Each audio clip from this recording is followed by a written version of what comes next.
ਸਤਿ ਸ਼੍ਰੀ ਅਕਾਲ ਦੋਸਤੋ, ਮੈਂ Hardeep Singh Harneet Overseas pathway education ਤੋਂ ਅੱਜ ਤੁਹਾਡੇ ਨਾਲ ਅਪਡੇਸ਼ਨ ਲੈ ਕੇ ਆਇਆ। ਜਿਹੜੀਆਂ ਕੈਨੇਡਾ ਦੇ ਨਵੇਂ ਰੂਲ ਆਏ ਆ ਉਹਨੂੰ ਥੋੜਾ ਜਿਹਾ ਸਮਝਾਉਣ ਦੀ ਕੋਸ਼ਿਸ਼ ਕਰਾਂਗਾ ਕਿ ਉਹ ਕੀ ਹੈਗਾ।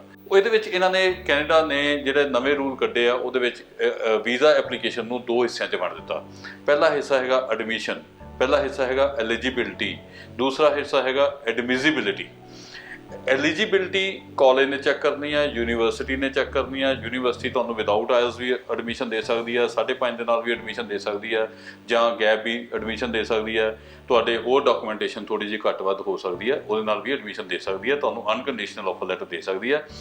ਯੂਨੀਵਰਸਿਟੀ ਨੇ, ਕਾਲਜ ਨੇ, ਕੈਨੇਡਾ ਦੀ ਨੇ ਤੁਹਾਨੂੰ ਅਨਕੰਡੀਸ਼ਨਲ ਆਫਰ ਲੈਟਰ ਦੇਤੀ, ਤੁਸੀਂ ਉਹਨਾਂ ਦੀ ਫੀਸ ਪੇ ਕਰਤੀ, ਤੁਹਾਨੂੰ LOA ਆ ਗਈ, ਤੁਸੀਂ GIC ਪੇ ਕੀਤਾ, ਤੁਹਾਡੇ GIC ਦਾ ਸਰਟੀਫਿਕੇਟ ਆ ਗਿਆ।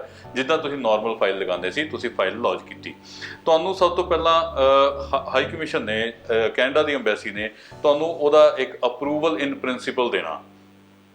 ਦੈਟ ਇਜ਼ ਕਾਲਡ ਕਿ ਹਾਫ ਵੀਜ਼ਾ, ਅੱਧਾ ਵੀਜ਼ਾ ਦੇਣਾ। ਅੱਧੇ ਵੀਜ਼ੇ ਦੇ ਵਿੱਚ ਤੁਹਾਡੇ ਕੋਲ ਇਹ ਅਗਲੇ ਰਾਈਟ ਹੈਗੇ ਆ ਕਿ ਤੁਸੀਂ ਆਨਲਾਈਨ ਕਲਾਸਿਸ ਸ਼ੁਰੂ ਕਰ ਸਕਦੇ ਹੋ। ਆਨਲਾਈਨ ਕਲਾਸਿਸ ਦੇ ਵਿੱਚ ਉਹਨਾਂ ਨੇ, ਹਾਈ ਕਮਿਸ਼ਨ ਨੇ ਕਹਿ ਦਿੱਤਾ ਕਿ ਅਸੀਂ 30 ਸਤੰਬਰ ਤੱਕ ਆਪਣੇ VFS ਬੰਦ ਰੱਖਣੇ ਆ, ਕੋਈ ਬਾਇਓਮੈਟ੍ਰਿਕ ਨਹੀਂ ਹੋਏਗੀ। ਤੇ ਇਹ ਜਿਹੜੇ ਰੂਲ ਹੈਗੇ ਆ ਟੈਂਪਰੇਰੀ ਹੈਗੇ ਆ, ਇਹ ਕਦੇ ਵੀ ਚੇਂਜ ਹੋ ਸਕਦੇ ਆ। ਕਦੇ ਵੀ ਚੇਂਜ ਹੋਣ ਦਾ ਮਤਲਬ ਅੱਜ ਜੇ ਜੁਲਾਈ ਚੱਲ ਰਿਹਾ, ਇਹ ਅਗਸਤ ਦੇ ਵਿੱਚ ਵੀ ਚੇਂਜ ਹੋ ਸਕਦੀ ਹੈ, ਜਾਂ ਸਤੰਬਰ ਤੱਕ ਵੀ ਚੱਲ ਸਕਦੀ ਹੈ, ਜਾਂ ਸਤੰਬਰ 'ਚ ਜਾ ਕੇ ਵੀ ਚੇਂਜ ਹੋ ਸਕਦੇ ਆ। ਇਸ ਤੋਂ ਬਾਅਦ ਜਦੋਂ ਉਹ ਬੱਚੇ ਨੇ ਬਾਇਓਮੈਟ੍ਰਿਕ ਉਹਨਾਂ ਦੇ ਸ਼ੁਰੂ ਹੋ ਗਏ, ਇਸ ਦੇ ਵਿੱਚ 3 ਯੂਨੀਵਰਸਿਟੀ ਨੇ ਆਪਣੀਆਂ, ਹਾਈ ਕਮਿਸ਼ਨ ਨੇ ਆਪਣੀਆਂ 3 ਜਿਹੜੀਆਂ ਹੈਗੀਆਂ ਕੰਡੀਸ਼ਨਾਂ ਰੱਖੀਆਂ ਹੈਗੀਆਂ। ਪਹਿਲੀ ਕੰਡੀਸ਼ਨ ਇਹ ਹੈਗੀ, ਜਦੋਂ ਆਪਾਂ ਐਡਮਿਸਿਬਿਲਿਟੀ ਵਰਡ ਯੂਜ਼ ਕਰਦੇ ਨਾ, ਇਹਨੂੰ ਗੂਗਲ ਕਰਿਓ, ਤੁਹਾਨੂੰ ਪਤਾ ਲੱਗੇਗਾ। ਐਡਮਿਸਿਬਿਲਿਟੀ ਇਜ਼ ਕਿ ਜਦੋਂ ਤੁਸੀਂ ਫਾਈਲ ਤਿਆਰ ਕਰਕੇ ਕੋਰਟ ਵਿੱਚ ਸਬਮਿਟ ਕਰਦੇ ਆ, ਦੈਟ ਇਜ਼ ਹਾਈ ਕਮਿਸ਼ਨ ਦੇ ਵਿੱਚ ਜਦੋਂ ਤੁਸੀਂ ਸਬਮਿਟ ਕਰਦੇ ਆ ਤੇ ਉਹ ਤੁਹਾਡੀ ਫਾਈਲ ਐਡਮਿਸ਼ਨ ਹੋ ਸਕਦੀ ਹੋ ਕਿ ਨਹੀਂ ਹੁੰਦੀ। ਕਿਉਂਕਿ ਜਦੋਂ ਆਪਾਂ ਪਹਿਲਾਂ ਕੇਸ ਦੇਖਦੇ ਆ, ਅਗਰ ਕਿਸੇ ਨੇ ਕੋਰਟ ਵਿੱਚ ਗਿਆ ਹੁੰਦਾ ਕਿ ਉਹ ਆਪਣੀ ਫਾਈਲ ਲਗਾਉਂਦੇ ਤਾਂ ਪਹਿਲਾਂ ਕੋਰਟ ਉਹਨੂੰ ਅਸੈਪਟ ਕਰਦੀ ਹੈ। ਇਸੇ ਤਰੀਕੇ ਅੰਬੈਸੀ ਉਸ ਫਾਈਲ ਨੂੰ ਅਸੈਪਟ ਕਰੇਗੀ। ਉਹਦੇ ਵਿੱਚ ਤੁਹਾਡੇ IELTS ਦੇ ਸਕੋਰ ਪ੍ਰੋਪਰ ਹੋਣੇ ਚਾਹੀਦੇ ਆ, ਉਹਦੇ ਵਿੱਚ ਤੁਹਾਡੇ ਬਾਇਓਮੈਟ੍ਰਿਕ ਹੋਣੇ ਚਾਹੀਦੇ, ਉਹਦੇ ਵਿੱਚ ਤੁਹਾਡੇ ਮੈਡੀਕਲ ਹੋਇਆ ਹੋਣਾ ਚਾਹੀਦਾ। ਉਹ ਇੱਕ ਚੀਜ਼ ਹੋਰ ਇਹਨਾਂ ਨੇ ਐਡ ਕਰਤੀ, ਦੈਟ ਇਜ਼ PCC, ਜਿਹੜਾ ਕਿ ਕੈਨੇਡਾ ਕਦੇ ਵੀ PCC ਪਹਿਲਾਂ ਨਹੀਂ ਸੀ ਮੰਗਦਾ ਹੁੰਦਾ। ਹੁਣ ਕੈਨੇਡਾ ਨੇ PCC ਅਸੈਪਟ ਮੰਗਣੀ ਸ਼ੁਰੂ ਕਰ ਦਿੱਤੀ, ਕੰਪਲਸਰੀ ਕਰ ਦਿੱਤੀ। ਮਤਲਬ ਕਿ ਪਹਿਲਾ ਪੋਰਸ਼ਨ ਤੁਹਾਨੂੰ ਅਪਰੂਵਲ ਇਨ ਪ੍ਰਿੰਸੀਪਲ ਹੋ ਗਈ, ਦੂਸਰਾ ਪੋਰਸ਼ਨ ਦੇ ਵਿੱਚ ਇਹ ਡਾਕੂਮੈਂਟ ਲਗਾ ਕੇ ਫਿਰ ਤੁਸੀਂ ਫਾਈਲ ਲਗਾਉਣੀ ਆ। ਤੇ ਉਹਦੇ ਨਾਲ ਜਿੱਦਾਂ ਅੰਬੈਸੀ ਨੇ ਸਿੰਪਲ ਵੇ ਦੇ ਨਾਲ ਚੱਲਣਾ ਕਿ ਉਹ ਵੀਜ਼ਾ ਦੇ ਵੀ ਸਕਦੀ ਆ, ਵੀਜ਼ਾ ਰਿਫਿਊਜ਼ ਵੀ ਕਰ ਸਕਦੀ ਹੈ। ਇਹੋ ਹੀ ਚੀਜ਼ ਧਿਆਨ ਦੇ ਨਾਲ ਸਮਝੋ, ਵੀਜ਼ਾ ਦੇ ਵੀ ਸਕਦੀ ਹੈ, ਵੀਜ਼ਾ ਰਿਫਿਊਜ਼ ਵੀ ਕਰ ਸਕਦੀ ਹੈ। ਬਾਕੀ ਸਾਰੇ ਏਜੰਟ, ਬਾਕੀ ਸਾਰੇ ਕੰਸਲਟੈਂਟ ਇਹਦੇ ਵਿੱਚ ਇਹ ਚੀਜ਼ ਕਹਿ ਰਹੇ ਆ ਕਿ ਉਹ ਵੀਜ਼ਾ ਅਗਰ ਅਪਰੂਵਲ ਇਨ ਪ੍ਰਿੰਸੀਪਲ ਆ ਗਈ ਤੇ ਤੁਹਾਡਾ ਸੈਕਿੰਡ ਵੀਜ਼ਾ ਲੈਣਾ ਬਹੁਤ ਸੌਖਾ ਹੋ ਜਾਏਗਾ। ਮੈਂ ਉਲਟਾ ਕਹਿ ਰਿਹਾ, ਮੈਂ ਕਹਿ ਰਿਹਾ ਕਿ ਅਪਰੂਵਲ ਇਨ ਪ੍ਰਿੰਸੀਪਲ ਹਰੇਕ ਬੱਚੇ ਨੂੰ ਮਿਲਣਾ, ਹਰੇਕ ਬੱਚੇ ਨੂੰ ਜਿਹਨੇ ਫਾਈਲ ਲਗਾਉਣੀ ਆ ਉਹ, ਕਿਉਂਕਿ ਉਹਦੇ ਵਿੱਚ ਡਾਕੂਮੈਂਟੇਸ਼ਨ ਕੋਈ ਵੀ ਕਮੀ ਹੋਏਗੀ। ਅਗਰ ਕਾਲਜ ਨੇ ਤੁਹਾਨੂੰ LOA ਦੇ ਦਿੱਤੀ ਹੈ, ਚਾਹੇ ਫੀਸ ਕਿੰਨੀ ਵੀ ਲਈ ਹੈ, ਚਾਹੇ ਕੁਝ ਵੀ ਹੈ, ਅਗਰ ਕਾਲਜ ਨੇ ਤੁਹਾਨੂੰ LOA ਦੇ ਦਿੱਤੀ ਹੈ ਤੇ ਉਸ ਤੋਂ ਬਾਅਦ ਚੋਂ ਜਿਹੜੀ ਅੰਬੈਸੀ ਨੇ ਵੀਜ਼ਾ ਜਿਹੜਾ ਹੈਗਾ ਉਹ ਤੁਹਾਡੇ ਪ੍ਰੋਪਰ ਫਾਈਲ ਚੈੱਕ ਕਰਕੇ, ਤੁਹਾਡੀ ਪੜ੍ਹਾਈ ਦੀ ਸਟੱਡੀਜ਼ ਦੇਖ ਕੇ, ਕਿ ਤੁਹਾਡੀ ਜਿਹੜੀ ਆਨਲਾਈਨ ਕਲਾਸਿਸ ਆ ਕਾਲਜ ਕੋਲੋਂ ਟਰੈਕ ਰਿਕਾਰਡ ਲੈ ਕੇ ਇਹਨਾਂ ਨੇ ਦੇਖਣਾ ਕਿ ਬੱਚਾ ਪੜ੍ਹਿਆ ਕਿੰਨਾ ਕੁ ਹੈ, ਬੱਚਾ ਸੀਰੀਅਸ ਕਿੰਨਾ ਪੜ੍ਹਾਈ ਨੂੰ ਲੈ ਕੇ, ਫਿਰ ਵੀਜ਼ਾ ਦੇਣਾ। ਹੁਣ ਦੋਸਤੋ ਇੱਥੇ ਇੱਕ ਚੀਜ਼ ਧਿਆਨ 'ਚ ਰੱਖਣ ਵਾਲੀ ਗੱਲ ਹੈ, in case that visa refuse ਹੋ ਜਾਂਦਾ, ਇਨ ਕੇਸ ਅਗਰ ਉਹ ਵੀਜ਼ਾ ਰਿਫਿਊਜ਼ ਹੁੰਦਾ ਤੇ ਕੀ ਤੁਹਾਡਾ ਕਾਲਜ ਤੁਹਾਡੀ ਫੀਸ ਰਿਫੰਡ ਕਰੇਗਾ? ਹੁਣ ਜਿਹੜਾ ਉਹ ਇਹ ਕੁਐਸਚਨ ਹੈ, ਹਲੇ ਕੁਐਸਚਨ ਮਾਰਕ ਹੀ ਹੈ ਇਹਦੇ ਵਿੱਚ। ਕਾਲਜ ਫੀਸ ਹਲੇ ਕਾਲਜ ਨੇ ਕੁਝ ਵੀ ਅਨਾਉਂਸਮੈਂਟ ਇਹਦੇ ਵਿੱਚ ਨਹੀਂ ਕੀਤੀ, ਕਿਉਂਕਿ ਰੂਲ ਆਏ ਨੂੰ 1-2 ਦਿਨ ਹੀ ਹੋਏ ਆ। ਤੇ ਇਸੇ ਚੀਜ਼ ਨੂੰ ਲੈ ਕੇ ਮੈਂ ਇਹ ਚੀਜ਼ ਕਹੂੰਗਾ ਹਰਨੀਤ ਓਵਰਸੀਜ਼ ਪਾਥਵੇ ਵੱਲੋਂ, ਅਗਰ ਤੁਸੀਂ ਫਾਈਲ ਸਾਡੇ ਕੋਲੋਂ ਲਗਾਉਂਦੇ ਹੋ, ਪਹਿਲੀ ਗੱਲ ਮੈਂ ਕਾਲਜ ਦੇ ਨਾਲ ਇਹ ਜਿਹੜੀ ਹੈਗੀ ਆ ਬਾਰਗੇਨਿੰਗ ਕਰਾਂਗਾ ਕਿ ਪਹਿਲਾਂ ਘੱਟੋ ਘੱਟ ਫੀਸ ਹੋਣੀ ਚਾਹੀਦੀ, ਕਿਉਂਕਿ ਜਿੰਨੀ ਦੇਰ ਬੱਚਾ ਆਨਲਾਈਨ ਕਲਾਸਿਸ ਲਏਗਾ ਉਹਦੀ ਫੀਸ 100% ਨਾ ਹੋਣ ਦੀ ਜਾਏ ਡਿਸਕਾਊਂਟ ਮਿਲੇ ਬੱਚੇ ਨੂੰ, ਸਕਾਲਰਸ਼ਿਪ ਮਿਲਣ ਬੱਚੇ ਨੂੰ। ਦੂਸਰੀ ਚੀਜ਼, ਫੀਸ ਇਨੀਸ਼ੀਅਲ ਸਟੇਜ ਤੇ ਬੱਚਾ ਜਿਹੜਾ ਹੈਗਾ ਘੱਟੋ ਘੱਟ ਦੇਵੇ। ਅਗਰ ਫੀਸ 10,000 ਆ ਜਾਂ 15,000 ਆ ਜਾਂ 20,000 ਆ ਤੇ ਉਹਦੇ 5,000 ਜਾਂ 10,000 ਇਨੀਸ਼ੀਅਲ ਲੈ ਕੇ ਤੇ ਉਹ LOA ਦੇ ਦੇਵੇ। ਤੀਸਰੀ, ਇਨ ਕੇਸ ਵੀਜ਼ਾ ਰਿਫਿਊਜ਼ ਹੁੰਦਾ ਤੇ ਉਹ ਕਾਲਜ ਮੈਕਸਿਮਮ ਰਿਫੰਡ ਕਰੇ ਬੱਚੇ ਦਾ।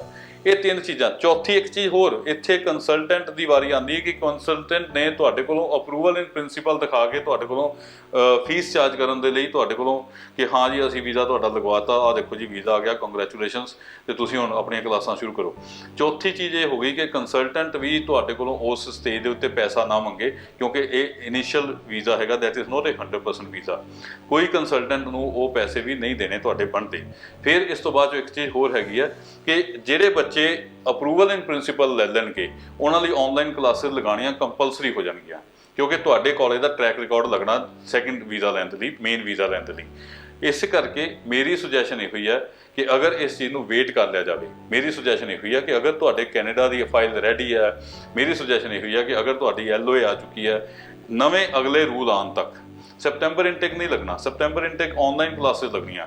ਕੈਨੇਡਾ ਦੇ ਵਿੱਚ ਮੈਂ ਇਹ ਚੀਜ਼ ਮੰਨਦਾ ਕਿ ਜਿਹੜਾ ਬੱਚਾ 14-15 ਲੱਖ ਰੁਪਇਆ ਲਗਾ ਰਿਹਾ, ਉਹ ਕੈਨੇਡਾ ਦੇ ਵਿੱਚ ਆਨਲਾਈਨ ਕਲਾਸਿਸ ਲਾਉਂਦੇ ਨਹੀਂ ਲੱਗ ਰਿਹਾ, ਉਹ ਕੈਨੇਡਾ ਦੇ ਵਿੱਚ ਜਾਣਾ ਚਾਹੇਗਾ।